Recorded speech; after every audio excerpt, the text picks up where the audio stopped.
প্রিয় দর্শক ও দেশবাসী, সকলকে আমি আন্তরিক শুভেচ্ছা ও অভিনন্দন জানাচ্ছি। সেই সাথে আমাদের দেশ দ্বিতীয়বার যে স্বাধীনতা অর্জন করেছে সেই স্বাধীনতার শুভেচ্ছা জ্ঞাপন করছি।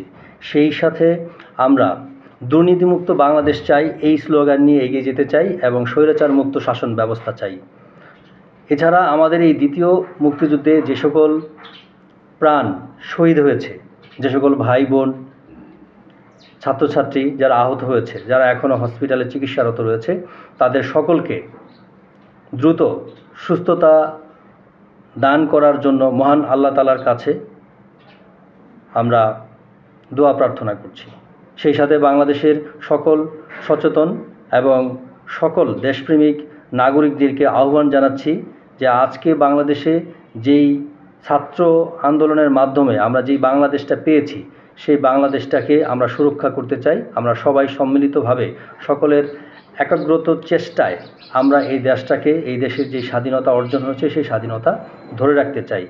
বর্তমানে বাংলাদেশের সমস্ত জেলা উপজেলায় এবং ঢাকা রাজধানী ঢাকাসহ সারা বাংলাদেশের সকল শহরেই ছাত্রছাত্রীরা যে উন্নয়নমূলক সংস্কারমূলক কার্যক্রম চালু করেছে, সেই কার্যক্রমে আমরা একাত্মতা ঘোষণা করে তাদের পাশে দাঁড়াতে চাই। এটাই হচ্ছে আমাদের উদ্দেশ্য। এবং প্রবাসী ভাই যারা রয়েছেন দেশের বাইরে, যারা আমাদেরকে বাংলাদেশকে অর্থনৈতিকভাবে সচল রেখেছেন, তাদের প্রতি আমরা আন্তরিক শুভেচ্ছা ও অভিনন্দন জানাই এবং তাদের প্রতি কৃতজ্ঞতা জ্ঞাপন করি। তারা এই যুদ্ধে অত্যন্ত গুরুত্বপূর্ণ ভূমিকা পালন করেছিলেন রেমিটেন্স বন্ধ করে দিয়ে। রেমিটেন্স বন্ধ করার ঘোষণার মাধ্যমে এদেশে সরকার এবং স্বৈরশাসককে অত্যন্ত ভীতিকর অবস্থাতে তারা ফেলতে সক্ষম হয়েছে। এজন্য এই প্রবাসী ভাইদের প্রতি আমরা চিরকৃতজ্ঞ এবং তাদেরকে আমরা ধন্যবাদ জানাই এবং আজকের এই অর্জিত স্বাধীনতার যে আনন্দ তাদের উদ্দেশ্যে আমরা উৎসর্গ করছি।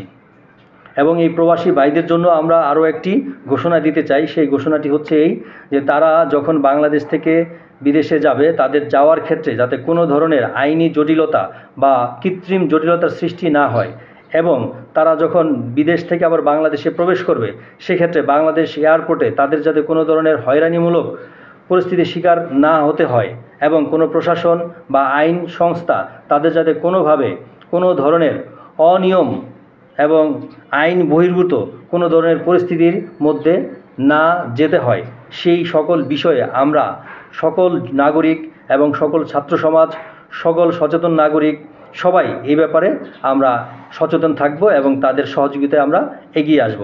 এটা হচ্ছে আমরা বাংলাদেশের সকল নাগরিকের একটি অঙ্গীকার, যাতে এই প্রবাসী ভাইদের আসা যাওয়ার ক্ষেত্রে কোনো ধরনের সমস্যা না হয়। এবং প্রবাসী ভাইদেরকে আমরা আরও একটি অনুরোধ জানাতে চাই যে বর্তমান বাংলাদেশের যে অর্থনৈতিক অবস্থা একটি দুর্বল অবস্থার মধ্যে দিয়ে যাচ্ছে, কারণ স্বৈরশাসক এদেশ থেকে যে পরিমাণ অর্থ পাচার করেছে, এই অর্থের কারণে, সেই অর্থ পাচার করার কারণে কিন্তু আজকে আমাদের বাংলাদেশের সকল উন্নয়ন কর্মকাণ্ড ব্যাহত এবং বলা যায় সকল অবকাঠামো আজকে ভঙ্গুর।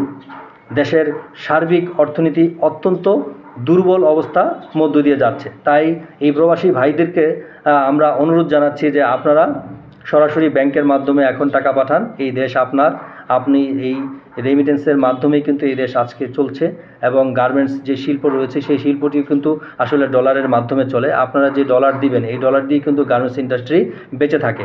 এক্সপোর্ট ইম্পোর্টের যে বিজনেস রয়েছে সেটাও কিন্তু চলে এই ডলারের মাধ্যমে। তো আপনারা যদি বৈধ উপায়ে ব্যাংকের মাধ্যমে রেমিটেন্স এদেশে পাঠান তাহলে আমাদের গার্মেন্টস শিল্প এবং এক্সপোর্ট ইম্পোর্টের যে শিল্প রয়েছে সেটা কিন্তু আবার সচল হতে পারবে এবং সেখান থেকে কিন্তু প্রচুর বৈদেশিক মুদ্রা আমরা অর্জন করতে পারছি এবং দেশের অর্থনীতিতে অত্যন্ত গুরুত্বপূর্ণ ভূমিকা পালন করে হচ্ছে আমাদের এই দুইটি শিল্প।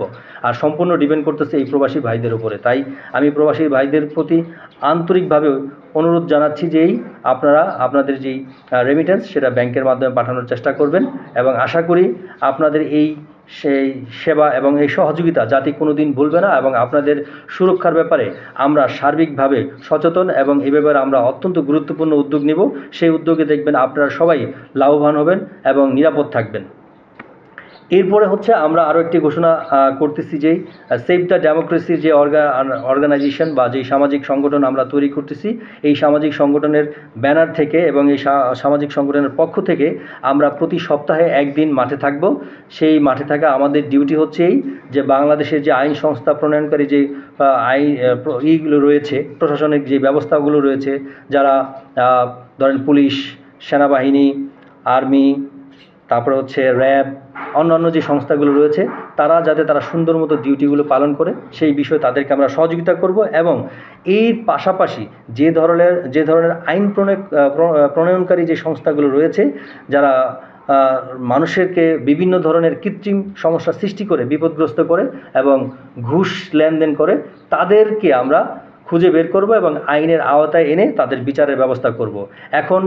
আজকে থেকে আমরা প্রত্যেকটি নাগরিক হচ্ছে সাংবাদিক, আমরা প্রত্যেকটি নাগরিক হচ্ছে এই দেশের সচেতন নাগরিক, প্রত্যেকটি নাগরিক হচ্ছে একটি টিভির ক্যামেরা, যাতে আমাদের চোখ ফাঁকি দিয়ে কোনো ধরনের অপরাধ কেউ করে সেরে যেতে না পারে, কেউ যাতে এই দেশে আবার সেই কালো টাকার পাহাড় গড়তে না পারে এবং এদেশ থেকে কালো টাকা বিদেশে পাচার করতে না পারে। এজন্য আমরা সবাই সবার জায়গা থেকে সচেতন থাকব এবং এগিয়ে আসব। এই সেভ দ্য ডেমোক্রেসির ব্যানার থেকে আমরা এই ধরনের উদ্যোগগুলো নিব। তো এই সেভ দ্য ডেমোক্রেসিতে যারা আমরা কাজ করতে ইচ্ছুক এবং এই ব্যানারে থেকে আমরা দেশের সেবায় যারা নিজেদেরকে নিবেদিত প্রাণ হিসেবে কাজ করতে ইচ্ছুক, তাদেরকে আমরা আমন্ত্রণ জানাই। এবং আমাদের যে হোয়াটসঅ্যাপ গ্রুপ রয়েছে, সেই গ্রুপে আপনারা অংশগ্রহণ করবেন। এছাড়া আমাদের আরেকটি নাম্বার রয়েছে, যে নাম্বারটি আমরা এখন বলছি, এই নাম্বারের মাধ্যমে, এই নাম্বারটি হোয়াটসঅ্যাপ করা রয়েছে, আপনি এই নাম্বারের মধ্যে আপনার নাম্বারটি দিয়ে দিবেন, ফলে আমরা একটা রেজিস্ট্রেশন করে দিব। এবং প্রত্যেকটি জেলাতে আমরা একটি কমিটি ঘোষণা করতে যাচ্ছি। প্রত্যেক জেলায় আমাদের কমিটি থাকবে, প্রত্যেক উপজেলায় কমিটি থাকবে। তাদের কাজ হচ্ছে সেন্ট্রাল থেকে যে ধরনের সিদ্ধান্ত আসবে সেই সিদ্ধান্ত অনুযায়ী আমরা কাজ করব। সকল কাজই হচ্ছে দেশের উন্নয়ন প্রকল্পে যে সকল সংস্থাগুলো কাজ করছে তাদেরকে সহযোগিতা করা।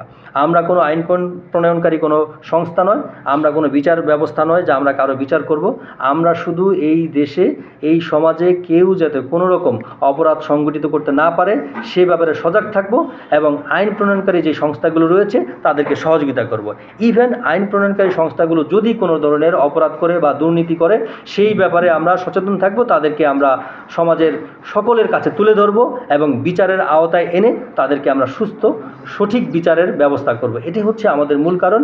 সেই সাথে পাশাপাশি আমাদের যে ছাত্র সমাজ রয়েছে, যারা এই দেশকে স্বাধীন করেছে, তাদের যেই কার্যক্রম রয়েছে বাংলাদেশে, সকল কর্মকাণ্ডে আমরা তাদের পাশে দাঁড়াবো, তাদের পিছন থেকে সহযোগিতা করব, উৎসাহ করব, বিভিন্নভাবে তাদের পাশে থেকে এই কার্যক্রমকে আমরা সারা জীবন চালিয়ে যাওয়ার ব্যবস্থা করব। এই ছাত্র সমাজ কিন্তু আজকে যে ঘটনা তারা ঘটিয়েছে এবং বাংলাদেশের সমস্ত জায়গায় যে ধরনের সুন্দর কর্মকাণ্ড তারা করে যাচ্ছে, সেটা কিন্তু ইতিহাসে এই প্রথম বাংলাদেশে এই ধরনের উদ্যোগ নিয়েছে এই আমাদের ছাত্র ভাই বোনেরা। তো আমরা চাইব যে এই ছাত্র ভাই বোনদেরকে এই কর্মকাণ্ড যাতে তারা সারা জীবন চালিয়ে যায়, তাদের পাশে আমরা থাকব। কিন্তু তাদের তো লেখাপড়া করতে হবে, স্কুল কলেজে যেতে হবে, বিশ্ববিদ্যালয়ে যেতে হবে। এই জন্য যে তাদের এই কর্মকাণ্ড একটি উইকলি ব্যবস্থা করা হবে। সপ্তাহে একদিন প্রত্যেকটা স্টুডেন্ট তারা তাদের জায়গা থেকে রাস্তায় নামবে, বিভিন্ন প্রশাসন যে প্রতিষ্ঠানগুলো রয়েছে, যেমন থানায় যাবে, তারা ডিসি অফিসে যাবে, তারা জেলা উপজেলার যে সরকারি ভবন রয়েছে, যেখানে সরকারের কার্যালয় রয়েছে, ইউনিয়ন পরিষদ রয়েছে, প্রত্যেকটি জায়গায় তারা তদারকি করবে যাতে কোথাও কোনো দুর্নীতি না হয়, কেউ যাতে কোনো অপরাধ না করে, কেউ যেন কোনো কালো টাকার পাহাড় না গড়ে এবং এই দেশ থেকে কোনো যে অর্থ পাচার করতে না পারে। এই বিষয়গুলোতে ছাত্রদের সাথে থেকে আমরা এই কাজগুলো করে যাব। আমাদের প্রত্যেকের পেশাগত দায়িত্বের পাশাপাশি আমরা সপ্তাহে একদিন করে আমরা নিবেদিত করব, যাতে এই দিনটি উৎসর্গের মাধ্যমে আমাদের দেশের স্বাধীনতা, আমাদের দেশের অর্থনীতি, সকল ধরনের ব্যবস্থা যাতে সুন্দরভাবে পরিচালিত হয়, যাতে কোনো কালো শক্তি আবার আমাদেরকে থাবা দিতে না পারে, যাতে কোনো কালো অন্ধকারে আবার যাতে আমরা পড়ে না যাই, সেই জায়গা থেকে আমাদের সকলকে সচেতন থাকতে হবে। প্রত্যেকের ব্যক্তিগত উদ্যোগে আমরা এই কাজগুলো পরিচালিত করব। আমরা কোনো রাজনৈতিক অঙ্গ সংগঠন নয় এবং রাজনৈতিক কোনো ছত্রছায়া আমরা এই কাজ করব না। আমরা প্রত্যেকটি সাধারণ নাগরিক, সচেতন নাগরিক, এই কাজগুলো আমরা চালিয়ে যাব। তো আমাদের এই কাজে যারা একত্রতা ঘোষণা করবেন, যারা আমাদের কাজে থেকে সহযোগিতা করতে চান, তাদের সকলকে বলবো যে আমাদের সাথে দ্রুত আপনারা যোগ দেন। আমরা প্রত্যেকটি জেলা উপজেলায় কমিটি অলরেডি দিয়ে দিচ্ছি। তো আপনারা আপনার জায়গা থেকে আপনারা স্টেপটি নিতে পারেন। তো আমাদের সাথে যোগাযোগ করার জন্য আমি একটি নাম্বার বলছি, এই নাম্বারটি নোট করে নেবেন। এই নাম্বারটি হোয়াটসঅ্যাপ করা রয়েছে। আমাদের এই নাম্বারের সাথে আপনারা খুব দ্রুত যোগাযোগ করতে পারবেন। নাম্বারটি হচ্ছে 019 0198915143। আমি আবারও বলছি নাম্বারটি 0198915143। এই নাম্বারটি আপনি সবাই আপনার মোবাইলে সেভ করে নেন এবং এই নাম্বারটি হোয়াটসঅ্যাপ করে রয়েছে। এটার মাধ্যমে আপনারা ব্যক্তিগতভাবে প্রত্যেকে স্বতন্ত্রভাবে আমাদের সাথে যোগাযোগ করতে পারবেন, আপনার মতামত জ্ঞাপন করতে পারবেন এবং আপনার যে উদ্যোগ, আপনার যে অংশগ্রহণ, এটা আমরা নিশ্চিত করব এবং প্রত্যেকটি কর্মকাণ্ড এখানে জবাবদিহিতার মধ্যে দিয়ে করা হবে এবং এই সকল কর্মকাণ্ড দেশের উন্নয়ন প্রকল্পে, দেশের স্বাধীনতা রক্ষার্থে, দেশের সার্বভৌম রক্ষার্থে কাজ হবে, দেশের গণতন্ত্র রক্ষার্থে কাজ হবে, দেশের ও জনগণের সকল মানুষের সহযোগিতার জন্য কাজ করা হবে। এবং যারা এই যুদ্ধে শহীদ হয়েছে আমরা প্রত্যেকের তালিকা প্রকাশ করব এবং প্রত্যেককে রাষ্ট্রীয় সুযোগ সুবিধা এবং ভাতার ব্যবস্থা করব। এগুলো হচ্ছে আমাদের উদ্যোগ এবং এছাড়া আমাদের আরও অনেক উদ্যোগ রয়েছে যেগুলো আমরা পরবর্তী পর্যায়ে আমরা এই উদ্যোগগুলো ঘোষণা দিব। ইতিমধ্যে আমরা শুধু আমাদের সবচেয়ে বড় ইম্পর্টেন্ট যে কাজ সেটা হচ্ছে ছাত্রদের পাশে থাকা, ছাত্ররা যে কার্যক্রমগুলো করতেছে তাদেরকে সহযোগিতা করা। এই কাজটি হচ্ছে আমাদের প্রথম স্টেপ এবং এই কাজটি করলেই রাষ্ট্র সংস্কার হবে। রাষ্ট্রের যে উদ্বোধন, যে দুর্নীতিকারী যে ধরনের কর্মকর্তা রয়েছে তাদের কিন্তু ইতিমধ্যে পদত্যাগ করতে বাধ্য করা হচ্ছে এবং অনেকেই স্বেচ্ছায় পদত্যাগ করছেন, আবার ওদেরকে পদত্যাগ করতে বাধ্য করা হচ্ছে। যারা স্বেচ্ছায় পদত্যাগ করতেছেন আমি তাদেরকে সাধুবাদ জানাই যে ভাই অনেক চুরি করেছেন, অনেক বাটপারি করেছেন, অনেক চিটিং করেছেন, ঘুষ খেয়েছেন, অপরাধ করেছেন, দেশের ক্ষতি করেছেন।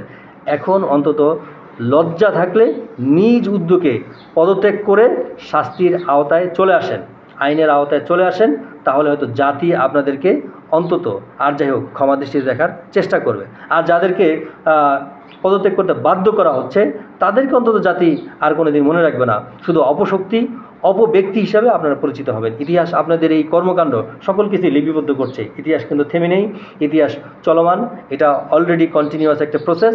ইতিহাসে আপনাদের নামও চলে আসবে। তো যারা যারা আমরা ভালো কাজ করছি, যারা যারা ভালো কাজের সাথে আমরা আছি, তাদের নামও ইতিহাসে আসবে, আর যারা খারাপ কাজের সাথে জড়িত ছিলাম তাদের নামও ইতিহাসে আসবে। তো সুতরাং সবার জায়গা থেকে আমরা চেষ্টা করব যে আমরা এই ভালো কাজগুলোতে আমরা অংশগ্রহণ করি, ভালো কাজগুলোকে আমরা সমর্থন করি। এই সমর্থনের মাধ্যমে দেশের অনেক উন্নয়ন হবে ভাই।